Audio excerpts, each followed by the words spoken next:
This is spontaneous and coming from the grassroots. It shows how strong the anger at the continued lockdowns really is. Protests in China have spread to more cities.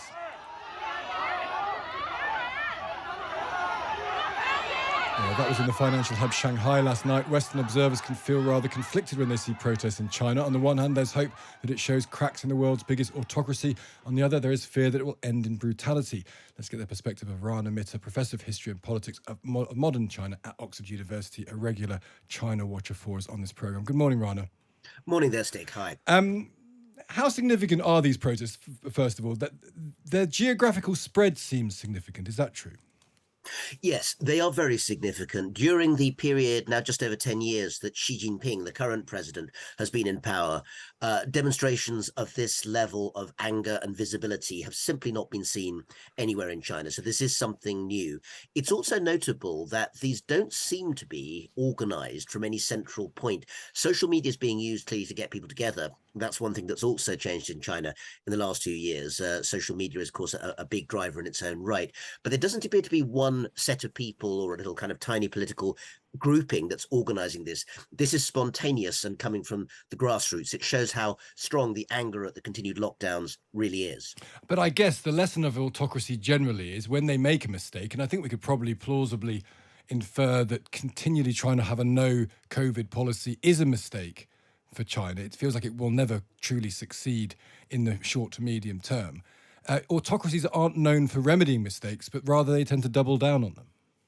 Well, China under the Communist Party has been a bit of an exception in the long term. If we think about the fact that, 70 years ago, when Chairman Mao set up the People's Republic, it was basically a Soviet-style command economy. And today, it's the world's second biggest capitalist economy, but under communism. So that shows it can be adaptable. But I think on this particular policy, you're right, that there has been a lack of visibility. One thing that China specialists tend to spend a lot of time wondering is whether or not whether China's going to become a democracy, which is not really an argument that people have. It seems very unlikely. It's whether the top leaders actually listen to what's going on at the grassroots. There's quite a lot of consensus that even 10 or 15 years ago, there were enough ears on the ground to actually let the leadership know when people were unhappy. But the feeling is that in recent years, because there's been such a fierce crackdown on any dissenting voices, even it seems in private from specialists, it may just be that the top leaders really think that thinks that everything's lovely in the garden. They're quite happy to be locked down because at least they're unlikely to get COVID, and are perhaps very surprised to see that people really find that their lives being slowed down or put on hold in this way simply is not sustainable year after year. So that may be a problem with this particular version of the autocracy for sure.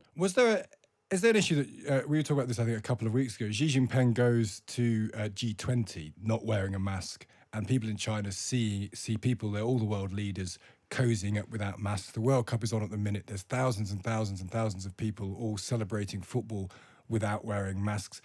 Is this a problem that ultimately the world seems to be getting on with life and China isn't? And that's a really big issue for many Chinese people.